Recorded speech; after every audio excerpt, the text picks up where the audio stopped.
In this video, we're going to look at the problems of law and order in the mining towns that particularly emerged in California after the gold rush of 1849. Now, if we look at the population change in California to start with, this gives an insight into the problem. In 1846, the population of California, excluding the Native Americans that obviously inhabited that area before the arrival of settler colonists from the United States, we had a population of about 8,000 people. By 1850, that had increased to 120,000. By 1855, that was up to 300,000. So we have a rapid increase in the population of California within this 9-year period. Now, as we said before, the problem with that is that it creates too many people for the law enforcement officials to kind of keep track of or keep control of. We see gold prospectors, basically people that are hoping to strike it rich and discover large deposits of gold.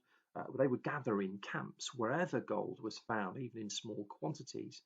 We'd see camps growing in days from nothing to huge tent cities of thousands of men, and it usually was predominantly men. Now, this created a whole series of law and order problems.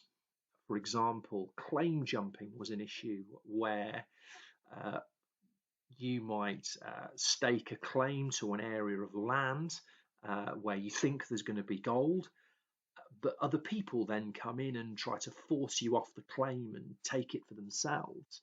The legal system was unable to cope with this from happening. It couldn't protect claims of those that initially make that kind of first claim on a bit of land. We'd sometimes see the problem of people salting their claims, and what that meant was that people might have this bit of land, there's nothing there, so it's worthless land to them anyway, but what they do is scatter a few gold flakes around somewhere to try to dupe unsuspecting and inexperienced prospectors into buying the land for far more than it was actually worth. Again, very difficult to police this for the law enforcement officials. Prostitution and alcohol were significant problems. Again, very few women, obviously, in these settlements.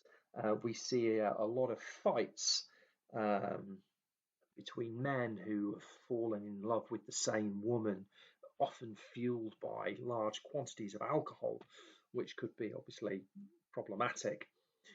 Gangs were a big problem as well. We see, for example, in San Francisco in 1851, the formation of a series of gangs that basically control parts of that rapidly growing town, creating problems, causing violence and so on.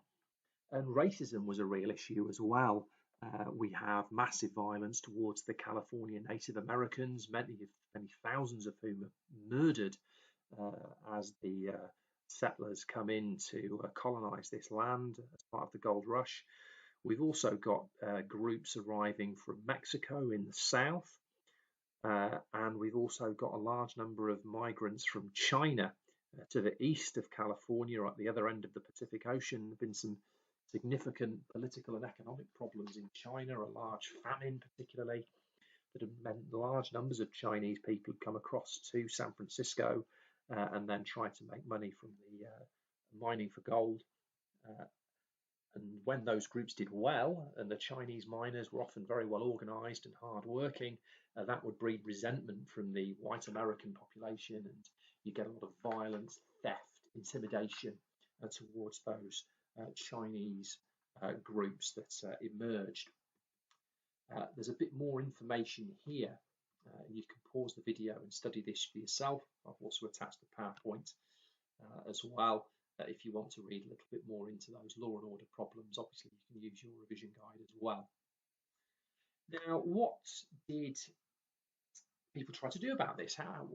You can't just allow gangs to run cities like San Francisco unchecked. So what happened to try to solve the problems? Well, the federal government, as we discussed in the first video, had a number of powers. They appointed governors and judges and marshals.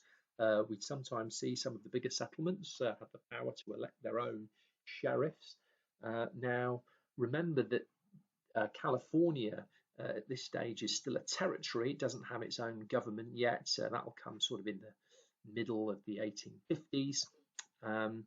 So they're still really relying on the government in Washington, D.C., at thousands of miles away at the other end of the country.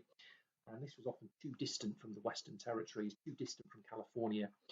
Additionally, law enforcement in California was often under-resourced. It was poorly trained, and it was vulnerable to corruption and bribery as well.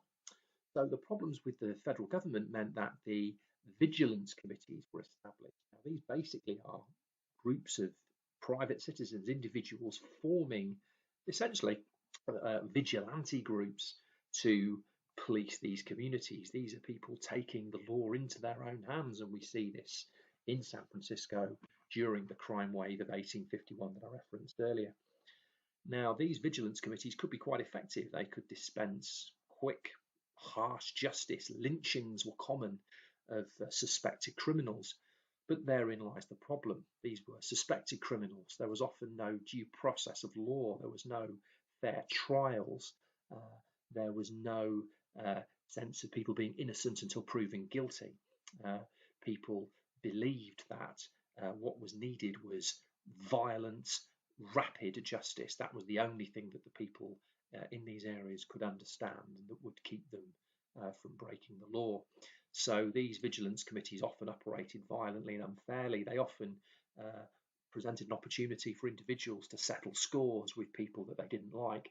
And we see the blurring of the lines between lawman and criminal.